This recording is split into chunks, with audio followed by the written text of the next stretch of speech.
Assalamualaikum warahmatullahi wabarakatuh. Innal hamdalillah nahmaduhu wa nasta'inuhu wa nastaghfiruh wa na'udzu billahi min shururi anfusina wa min sayyiati a'malina. May yahdihillahu fala mudilla lahu wa may yudlil fala hadiyalah. Asyhadu an la ilaha illallah wahdahu la syarikalah wa asyhadu anna Muhammadan abduhu wa rasuluhu la nabiyya ba'dah. Yang kami hormati segenap pimpinan ranting Muhammadiyah punten niki Pak Manuan Kulon. Ini PRM atau dengan PRA-nya, Pak? Itu ibu-ibu tidak terima, Pak, protes, Pak, itu. Padahal ini mau saya sebut yang terhormat, ibu-ibu PRA, sudah saya sebut, Bu, ya. Segenap pengurus masjid, dan ini saya yakin ini ada beberapa yang memang tamu ini. Yang memang niatnya untuk ngaji, bukan karena yang lain. Ya, mudah-mudahan langkah kita ke masjid ini dinilai ibadah oleh Allah Subhanahu wa taala. Bapak Ibu, sebelum saya menyampaikan tugas saya sesuai dengan temanya itu bagus sekali. Temanya itu refleksi, hijrah, dan resolusi positif. Itu apa itu artinya, Pak? Masya Allah. Bapak Ibu, bersyukurlah kita yang sekarang ini ngaji dalam kondisi nyaman.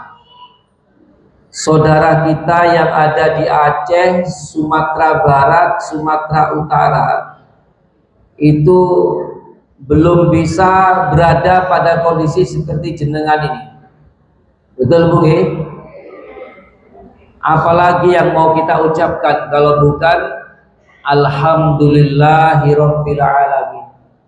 Kita bersyukur kepada Allah. Jenengan, walaupun mungkin kita ini bukan orang kaya, tapi kita sedang tidak kehilangan apa-apa. Semua yang kita butuhkan ada sekarang ini. Sekarang ini kita berada di waktu malam, tapi indahnya seperti ini. Bapak Ibu bisa bayangkan, saudara-saudara kita yang ada di sana itu, video yang jenengan lihat selama ini, Bu, itu video siang hari. Betul, Bu? Video siang hari. Padahal sadar enggak kita kalau mereka juga melewati malam hari. Siang harinya saja menakutkan seperti itu. Ya, apalagi malam harinya.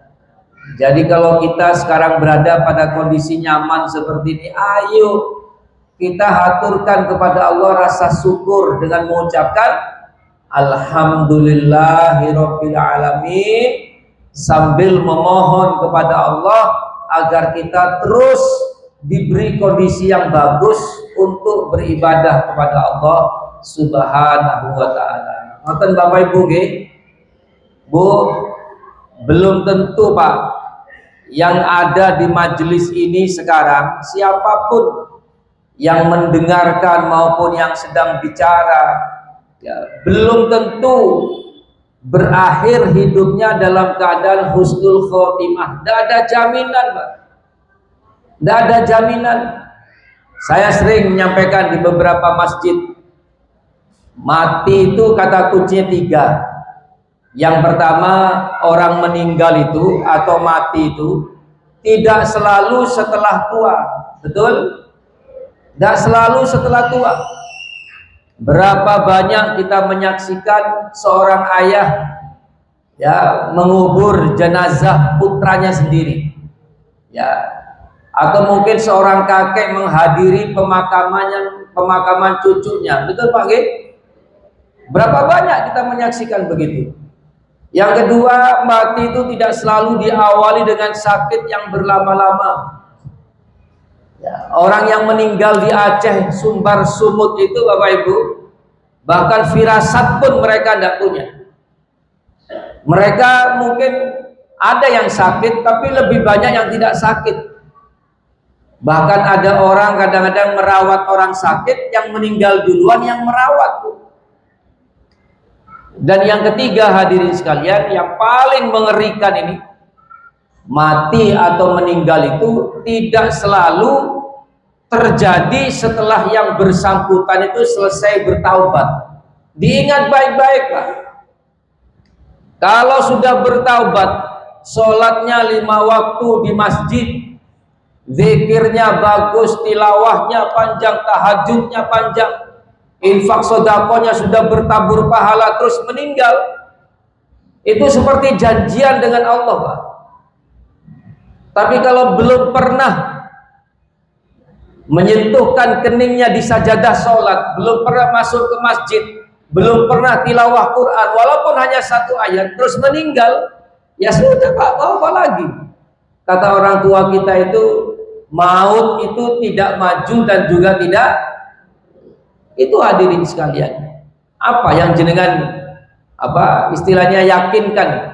Kalau tidak selalu memohon ampun kepada Allah, jangan pernah melakukan kemaksiatan sekecil apapun. Karena malaikat itu Pak mencabut nyawa orang tidak butuh waktu berlama-lama Pak. Orang di jalan Bu, naik sepeda, naik mobil, ya hanya ngantuk, mungkin hanya 5 detik saja bisa meninggal. Betul Pak ya? Itulah hadirin sekalian, makanya ketika ada undangan seperti ini jenengan hadir, Masya Allah. Ya mudah-mudahan tidak malam-malam ini selesainya. Karena nanti kalau sampai malam ini kena materi saya Pak. Karena saya ini di masjid saya mau adakan acara sampai jam berapa? Ya, terus tidak usah. Kita tidak usah ngadakan apapun di malam tahun baru. Oh saya tidak malam tahun baruan kok. Saya cuma melean. Apa meleanmu kok tanggal selikurai. Saya tidak malam tahun baruan kok. Saya cuma bakar-bakar. Kok bakar-bakarmu kok tanggal itu likurai. Kok dipasno tanggal 31. Lah kalau seperti ini kan ngaji. Yang penting nggak malam-malam Bu ya. Tapi jangan selesai ngaji terus keluar Pak ya. Pak Mujib ya. Tadi saya berangkat sudah ketemu Pak brang ya. Baik hadirin sekalian, sebelum saya masuk ke tema, izinkan saya menyampaikan dulu, karena sekarang ini jenengan menutup hati bagaimanapun, tetap ini kita ini berada pada tanggal 31 Desember. Pak saya berdiri Pak ya. Mohon izin. Saya ulangi Bapak Ibu nggih. Apapun jenengan sekarang ini judulnya, jenengan ini sekarang berada pada tanggal 31 Desember. Makanya izinkan saya sedikit mengangkat perbedaan atau persamaan tahun Masehi dengan tahun Islam. Ini perlu ya, biar posisi kita di mana nih kita tahu. Ya. Yang pertama, persamaan tahun Islam dengan tahun Masehi, Bapak Ibu, itu hanya satu. Saya ulangi nggih, persamaan tahun Islam dengan tahun Masehi itu cuma satu, Pak. Sama-sama berumur 12 bulan. Hanya itu saja. Ya, kalau harinya 1 pekan sama-sama 7 hari. Jadi sama-sama berumur 12 bulan. Dari 12 bulan persamaan itu masih ada perbedaannya. Kalau orang Islam mengatakan 1 tahun ada 12 bulan, itu ada dasarnya, ya, yaitu surah At-Taubah, surah yang keberapa Bapak Ibu At-Taubah? Alhamdulillah, surah yang ke-9 ayat 36, ya, Allah berfirman, sesungguhnya bilangan bulan di sisi Allah itu adalah 12. Jadi orang Islam mengatakan 1 tahun ada 12 bulan itu ada dasarnya, yaitu Al-Quran. Adapun agama yang lain mengatakan 1 bulan, 1 tahun, 12 bulan, saya juga tidak tahu dari mana dasarnya. Ya, itu persamaannya. Adapun perbedaannya, saya coba kumpulkan, Pak. Perbedaannya itu ada 7. Ya, saya terangkan cepat saja nih. Ada 7 perbedaannya. Tahun Masehi dengan tahun Islam. Yang pertama dari nama. Diingat baik-baik, Pak, biar jenengan ini berada di tahun apa sekarang ini.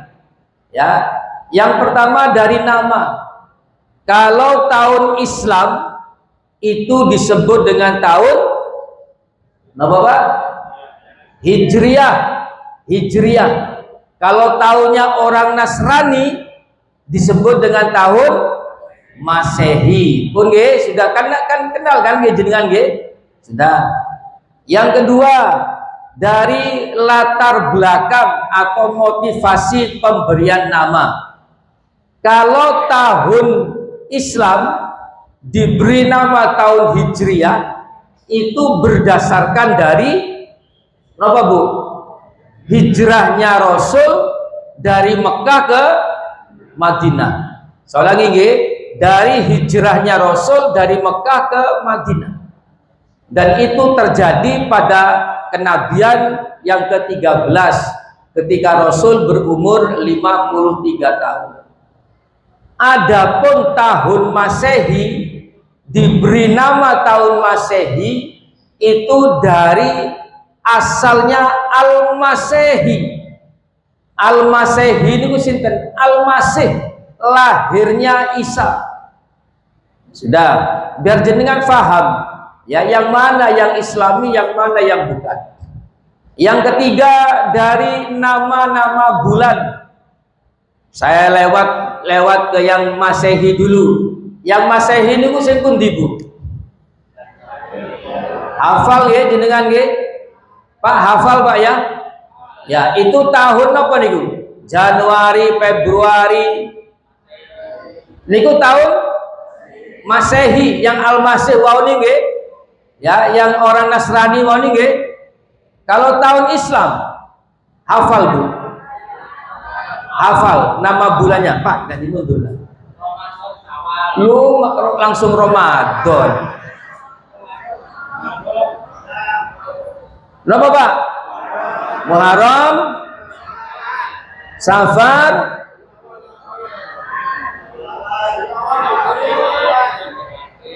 napa Bu? Napa Bu? Kok bolak-balik Syawal ayo. Oh, Rabiul Awal, terus Rabiul Akhir. Ada yang mengatakan Jumadil Ula, Sani, Pak nggih? Jumadil Awal, Jumadil Akhir, terus Sani ki napa niki? Rajab, terus Sya'ban, Ramadan. Oh, nek Syawal banter nek Syawal. Waya unjung-unjung Syawal, terus Dzulqa'dah, Dzulhijjah. Nggih. Kalau nek rame-rame hafal aku gak patek heran.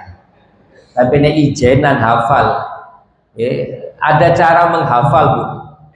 Cara menghafal. Ini saya ajarkan ke jamaah, ke anak-anak. Jadi di samping kita ini Pak ada 3 orang. Namanya Musa, Roro, Juju. Sinten, Bu? Musa, Roro, Juju. Di samping kanan Rosa, Dudu. Rosa, sinten, Bu? Ngomong Dudu sampai gelar ustati. Nggih. Pak nggih, Musa, Roro, Juju. Sinten Pak Musa nih, Pak? Muharram, Safar. Roronya Rabiul Awal, Rabiul Akhir. Jujunya Jumadil Awal, Jumadil Akhir, Jumadil Ula, Jumadil Sani. Terus Rosa, Dudu. Rosa pertama Rajab, Sya'ban. Rosa kedua Ramadan, Syawal. Terus Dudu, Dzulqa'dah, Dzulhijjah. Pak Sai hafal Pak Sai? Boten nggih. Baik, ini itu nama bulan. Dari nama bulan beda nggih? Beda. Yang keempat dari nama hari.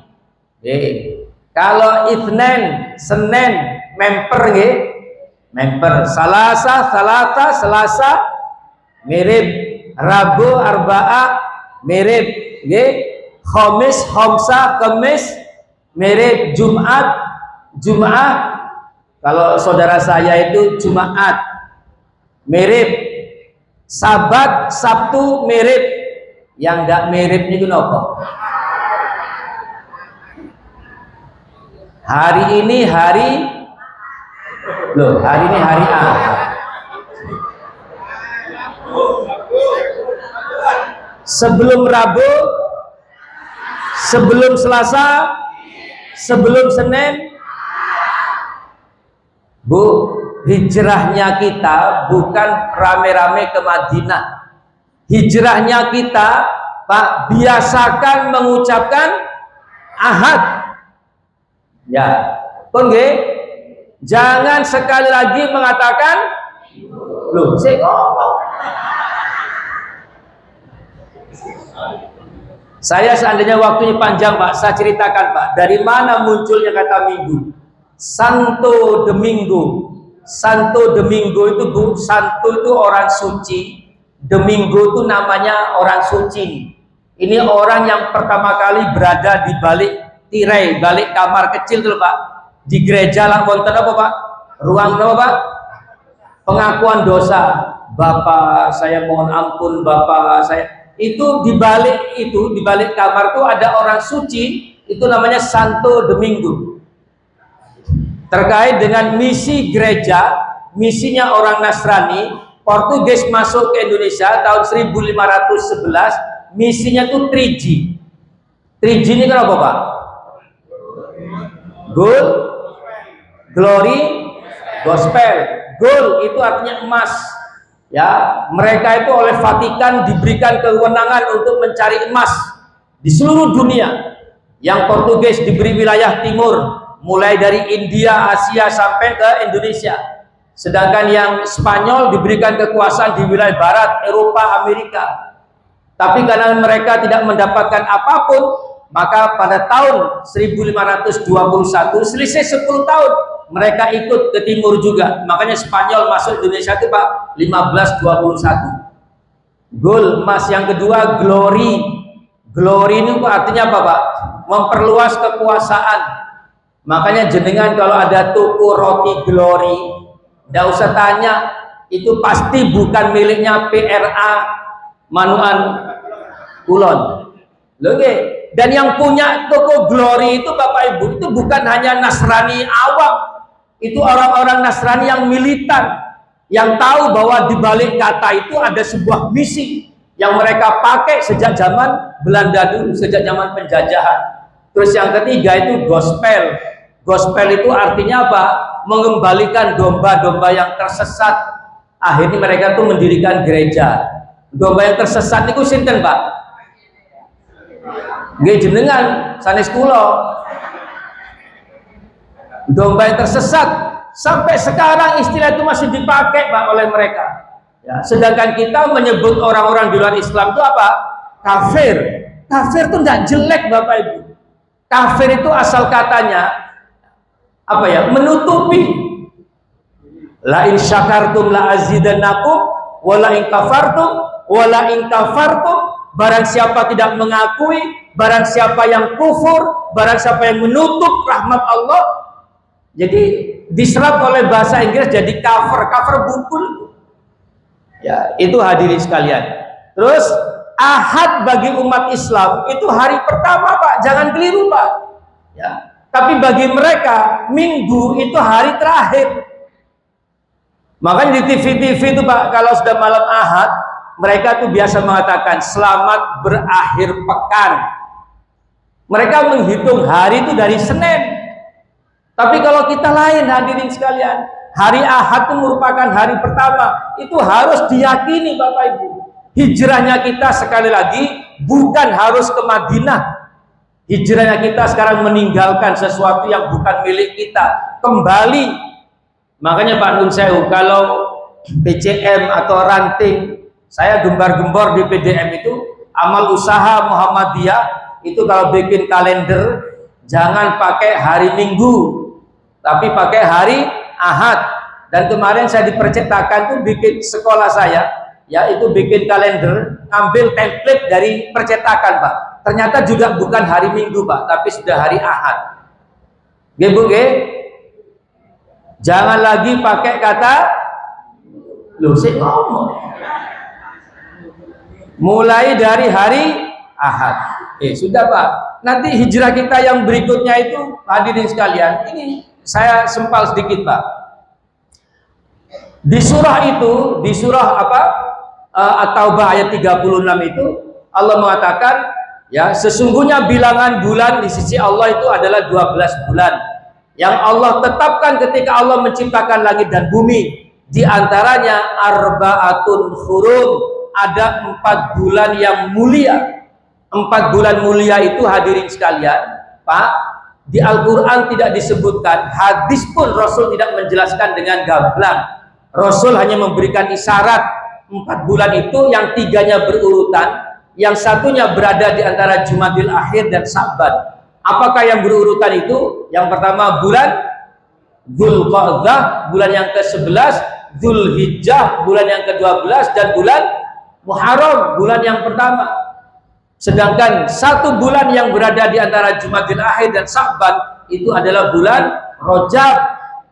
Di bulan Rajab ini hadirin sekalian, semua ibadah dilipat gandakan pahalanya. Tidak ada perintah khusus untuk ibadah tertentu. Tidak ada perintah untuk puasa khusus di bulan Rajab. Kalau jenengan puasa di bulan Rajab, niatkan puasa biasa, Senin, Kamis, atau mungkin apa Ayamul Bait dan sebagainya, silakan. Dan pahalanya dilipat gandakan karena bulan Rajab termasuk bulan yang dimuliakan. Arba'atul hurum. Sudah. Sekarang perbedaan yang keberapa Pak? Bu, hati-hati nggih, lupa itu merupakan bagian dari godaan setan yang terkutuk. Yang kelima hadirin sekalian, dari jumlah hari. Kalau tahun Islam, tahun Hijriah itu 1 bulan itu hanya 29 atau 30 hari. Diingat baik-baik. Ya, sehingga 1 tahun jumlahnya 354, tidak pernah berubah. 1 tahunnya Hijriah itu Pak 354, tidak berubah. Setiap bulannya itu 29 atau 30. Adapun tahun Masehi, tahunnya orang Nasrani, ada yang berumur 28 seperti halnya Februari, ada yang berumur 29, 30, dan 31. Ya, totalnya 365 hari. Kecuali kalau tahun Kabisat. Tahun Kabisat itu tahun yang dapat dibagi 4, bukan dapat, habis dibagi 4. Ya, bilangan itu apapun bisa dibagi Pak, tapi tidak habis. Habis dibagi 4 itu Bu, seperti 2024. Ya, itu Februarinya berumur 29, sehingga 1 tahun berjumlah 366 hari. Sehingga selisih antara Masehi dengan Hijriah itu biasanya 11 hari, atau kalau tahun Kabisat berselisih 12 hari. Paham Bapak Ibu nggih? Ya. Terus perbedaan yang berikutnya hadirin sekalian, ya, perhitungannya itu apa? Tahun Masehi itu dihitung dari perputaran. Tahun Masehi, perputaran bumi mengelilingi matahari, ya, sehingga disebut dengan tahun Syamsiah. Adapun tahun Hijriah itu dihitung berdasarkan bulan mengelilingi bumi, sehingga tahun Hijriah itu sering disebut dengan tahun Qamariyah. Itu perbedaan antara Masehi dengan Hijriah. Bapak Ibu yang berbahagia, ini ada lagi satu lagi perbedaan, pergantian tanggal. Pergantian tanggal, kalau tahun Masehi, saya ulangi, tahun Masehi itu bergantinya tanggal Pak, nanti jam 12.00, jam 12 malam. Betul nggih? Sekarang ini tanggal berapa Pak? 31 Desember. Nanti jam 11 malam tanggal berapa, Bu? Jam 11 malam. Masih 31 Desember.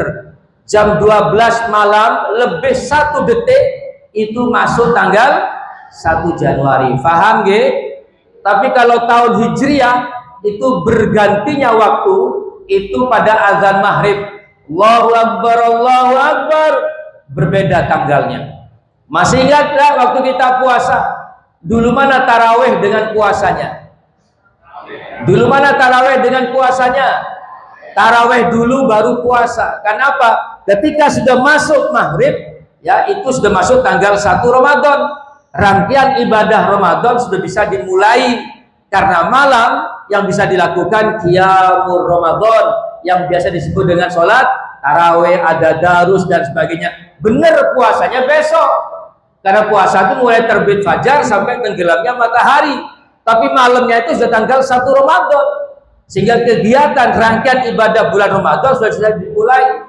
Masih ingat nggak waktu puasa terakhir jenengan takjil di masjid, buka puasa di masjid, tapi malamnya taraweh di rumah masing-masing. Masjid sudah tidak menyelenggarakan, diganti dengan apa, Pak? Takbiran, karena malam itu sudah tanggal 1 Syawal. Hati-hati, Pak, kalau bikin undangan, Pak. Saya pernah bikin undangan habis Isya rapat. Siangnya itu tanggal 20 apa bulan apa lupa saya. Terus saya sampaikan ya mengharap kehadiran tanggal 21. Ya ada yang WA ke saya. Ustadz, sekarang ini tanggal 20. Oh iya sekarang. Tapi nanti kita rapat itu tanggal 21. Ya, jadi kalau rapatnya itu setelah maghrib atau setelah Isya sudah ikut tanggal besoknya. Faham nggih Bapak Ibu nggih? Ada 7 perbedaan tahun Hijriah dan tahun Masehi. Berikutnya hadirin sekalian, tema kita pada malam hari ini adalah refleksi, hijrah, dan resolusi positif. Berarti ada yang negatif, Pak ya? Saya urai pelan-pelan hadirin sekalian. Yang namanya refleksi itu adalah mengenal diri. Mengenal diri, Bapak Ibu, di Al-Quran dalam surah Al-Hasr, surah yang ke-59 ayat 18, Allah berfirman, ya ayyuhalladzina amanuttaqullah wal tanzur nafsum ma qaddamat lighad wattaqullah innallaha khabirum bima ta'malun. Sederhana, ayat ini hampir semua orang hafal dan ini pengingat kepada kita. Apa kata Al-Quran?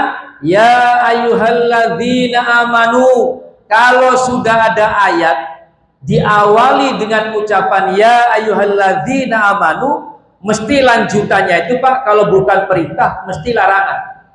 Kalau hanya kabar gembira atau kabar pemberitahuan yang itu bisa dikonsumsi oleh semua orang, maka Al-Quran mengawali ayatnya dengan ya ayyuhan nas, wahai manusia, baik orang yang beriman maupun orang kafir bisa mengkonsumsi informasi ini. Tapi kalau sudah perintah dan larangan, itu Allah hanya memanggil wahai orang-orang yang beriman. Ya ayyuhalladzina amanu kutiba alaikumusiyam, ya ayyuhalladzina amanu kutiba alaikumul qisas. Atau tadi yang saya sampaikan di rakaat yang kedua, ya ayyuhalladzina amanu la tulhikum amwalukum wala auladukum an dzikrillah. Ada perintah, ada larangan. Dan itu bagi Allah hanya orang-orang yang beriman. Termasuk ini.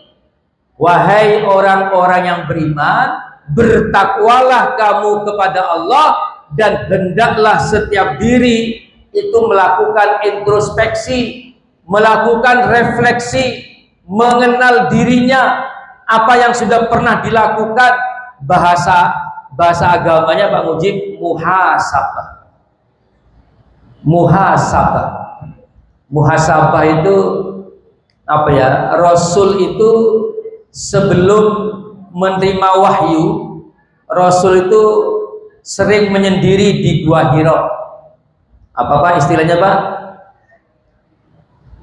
Bahasa Maduranya itu Pak, melakukan kontemplasi. Ini Madura yang madas, bukan yang madas Pak ini. melakukan kontemplasi, jadi melakukan perenungan. Lalu ketika merenung itu muncullah cerita-cerita. Nah, hadirin sekalian, Bapak Ibu, ketika kita bermuhasabah kepada Allah, maka nanti jatuhnya Pak, kita tuh malu kepada Allah. Apa yang jenengan lakukan, Bu, apa yang jenengan lakukan sepanjang hari, sepanjang malam. Saya ulangi Pak, yang jenengan lakukan sepanjang hari, sepanjang malam itu tidak cukup untuk mendapatkan surganya Allah. Muhasabah kita itu ke sana. Apapun yang jenengan lakukan tidak cukup untuk mendapatkan surganya Allah. Seandainya jenengan tidak pulang di masjid 24 jam, beribadah 24 jam di masjid, tidak pulang, tidak ngurusi apapun, tetap itu pun jauh dari kata cukup untuk mendapatkan surganya Allah. Jadi ibaratnya surga ini Pak, harganya 200.000. Kalau jenengan tidak pulang di masjid 24 jam, tidak pulang, hanya beribadah kepada Allah, 5.000 untung-untungan. Jadi kalau jenengan akhirnya mendapatkan surganya Allah, kata Rasulullah, satu alasannya, karena Allah kasihan. Karena Allah kasihan. Saya berikan sebuah cerita hadirin sekalian. Ada seorang yang terperangkap di puncak gunung, ya.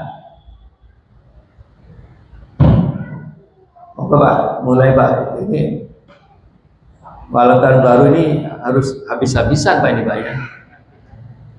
Karena ini hari terakhir Pak. Besok infaknya sudah masuk tanggal 1 Januari. Bu, ada orang terperangkap di puncak gunung. Jadi banjir, orangnya lari ke puncak gunung Pak. Sampai di puncak gunung air itu tidak surut, mengelilingi gunung sampai orang itu tidak bisa keluar dari puncak gunung itu selama 500 tahun. Cerita ini ada sebelum Rasulullah Muhammad lahir, diceritakan di Al-Quran dan disampaikan oleh Allah kepada Muhammad Rasulullah sebagai pelajaran. Perhatikan Bang, ceritanya Bang. 500 tahun dia tinggal sendirian dan tidak pernah melakukan dosa apapun karena tidak ada orang. Bu, menurut saya dosa itu bisa muncul ketika kita ini bertemu sama orang. Betul Bu? Ayo, sing dirasani nek ono, sing diiri nek ono. Kalau tidak ada orang, sing dirasani gak ono, sing didelok gak ono. Orang ini tinggal di puncak gunung Pak sendirian.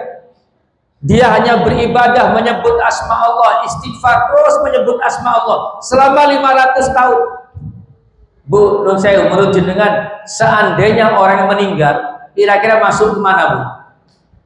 Oh, tidak pernah melakukan salah, pasti masuk surga. Hadirin sekalian, Al-Kisah menceritakan ini dengan bahasa retorika Bang, dengan bahasa retorika. Begitu sampai di pintu surga, Allah memanggilnya, masuklah wahai si fulan, ya, masuklah engkau ke surgaku karena aku kasihan kepadamu.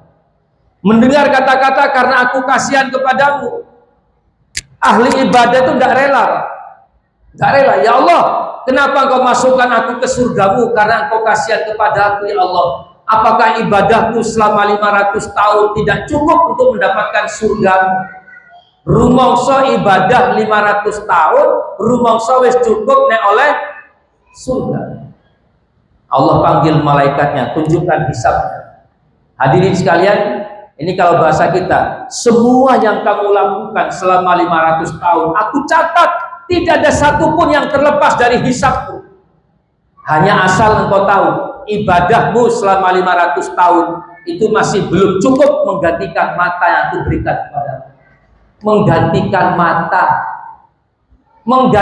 mata itu belum cukup, apalagi alis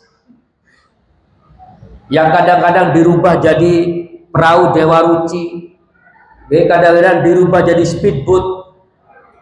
Ada yang kadang-kadang saking halusnya seperti sepatu roda tapi tidak ada rodanya Pak. Belum itu hadirin sekalian, Dengan mata saja dalam kalkulasi Allah tidak cukup diganti dengan ibadah selama 500 tahun. Lah terus kalau kita sampai masuk surga itu karena apa? Jawabannya sederhana, Pak. Karena Allah sayang. Bagaimana membuat Allah sayang? Satu jawabannya, nurut. Kenapa, Bu? Kenapa, Bu?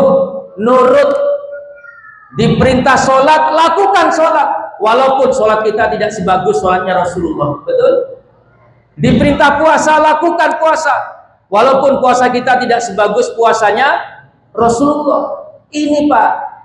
Jadi kalau kita ini mau mengatakan kita ini hebat, tidak ada, Bapak Ibu. Ada orang itu tidak pernah sholat bisa masuk surga kok. Kalau Allah berkehendak, tidak pernah sholat masuk surga, Pak. Jam 7 pagi, Pak, bersahadat di hadapan Rasulullah. Jam 9, jam 10 ikut perang, Pak, mati syahid, Pak. Mau sholat apa? Subuh sudah lewat, duhur belum waktunya. Tapi dia mati syahid, jihad fisabilillah. Kalau Allah berkehendak, apapun hadirin sekalian. Ya, paham, Bu? Ini refleksi kita pada tahun ini, apa yang sudah kita lakukan di hadapan Allah. Ya, tahun ini akan berakhir, tahun 2025. Aku malah melok-melok tahun baruan nih. Tahun ini akan berakhir, hadirin sekalian. Lalu kita bertanya, apa yang kemarin kita lakukan? Wal tandur nafsum ma qaddamat lighad. Apa yang kamu lakukan? Waktumu hanya habis dipakai drakor, dracin. Kenapa, Bu? Sing meson itu mesti ahli nih gitu. Bapak-bapak semerep ya, drakor itu apa, Pak? Lu kan banter, aku gak anu ya. Waktumu hanya habis, umurnya bertambah, hanya menghafal sinten, Bu? Luminggo sinten, Bu? Monggo silakan. Saya menasehati, saya diundang itu untuk menasehati. Jangan sampai kelak ketika ditanya oleh Allah, untuk apa waktu yang aku berikan kepada kamu? Kamu gunakan untuk apa? Bapak Ibu, nun sewu, jenengan sadar enggak kalau waktu ini berjalan cepat? Bapak Ibu, jenengan masih ingat enggak, nun sewu, nun sewu. Saya ini 60 kurang 4 bulan. Tapi saya wallahi saya masih ingat pertama kali saya baris, Ustadz, pertama kali saya baris SD kelas 1. Berarti itu tahun 72. Ya, saya dipanggil sama guru saya. Ya, Pak Solahuddin, saya masih ingat Pak Solahuddin itu pakai sangkap itu, Pak, kalau sepeda motor. Ya, dipanggil. Terus ada temannya kakak saya manggil, "Ih, kita adik Hosi." Saya masih ingat, Pak. Di telinga tuh rasanya masih kemarin. Kakak saya meninggal tahun orang tua saya meninggal tahun 74 waktu bulan Ramadan. Saya masih ingat di Bangkalan tuh belum ada sepeda motor, Pak. Tahu-tahu kok ada sepeda motor 2, Pak, dari Surabaya. Ya, bapak saya ini pelayaran, meninggal di Venezuela, dimakamkan di Venezuela. Ada orang kantor, saya kaget loh. Kok ada sepeda motor? Saya masih ingat Ramadan hari yang ke-12. Saya masih ingat ketika saya masuk, ibu saya mengatakan, "Cung, ya panggilannya, ya bapakmu tidak ada, meninggal." Saya masih ingat itu tahun 74. Artinya hadirin sekalian, berapa? 50 tahun yang lalu. Masihkah jenengan bermain-main dengan umur? Mau nambah berapa umur lagi, hadirin sekalian? Mau sholat duha kapan? Mau tilawah kapan? Mau senang dengan Quran kapan? Mau nunggu umur berapa, hadirin sekalian? 50 tahun yang lalu itu begitu dekatnya, Bapak Ibu. Betul nggih? Betul Pak nggih? Tidak terasa, hadirin sekalian. Kita ini kadang-kadang mau sholat duha, Allah ternyata sudah siang. Sebentar lagi sudah zuhur, sebentar lagi sudah maghrib, terus berputar. Jenengan masih ingat enggak? Ngapunten, ketika kelahiran anak pertama dulu, sekarang anaknya sudah SMA, sekarang anaknya sudah wisuda. Begitu cepatnya, hadirin sekalian. Mau minta umur berapa lagi, hadirin sekalian? Ayo segera refleksi. Kita tanyakan, ya Allah, sudah cukupkah ibadahku untuk aku hadapkan kepada Allah? Kalau belum, bersyukur jenengan yang yang masih punya umur ini hadirin sekalian, bersyukur. Dan tidak ada jaminan kita punya umur lebih dari sehari. Ketika kita bangun tidur, itu bukan kita diberi setahun, Pak, Bu. Kita tuh hanya diberi tambahan berapa? 1 hari. Dengan kalau bangun tidur baca doa apa, Bu? Alhamdulillah. Jujur, jujur. Jangan-jangan sama dengan saya. Jenengan kalau bangun tidur, apa yang jenengan pegang, cari dulu? HP. Apa Pak? HP yang waktunya jam 2:04. Wah, ini sudah waktunya bangun. Tidak apa-apa Bu lihat HP. Karena sekarang jam meeting apapun juga sudah diganti dengan HP. Betul Bu ya? Tapi dimanfaatkan untuk yang baik. Ayo, waktu ini terus berjalan, hadirin sekalian, terus berjalan. Tanyakan. Nah, itu namanya refleksi. Yang kedua, hadirin sekalian, hijrah. Hijrah itu artinya merubah arah. Merubah arah. Kalau kemarin kita ini kebiasaannya mungkin mohon maaf, mungkin berucap yang tidak bagus. Ayo kita rubah kebiasaan yang kecil saja. Ya, tadi kan saya sampaikan. Yang pertama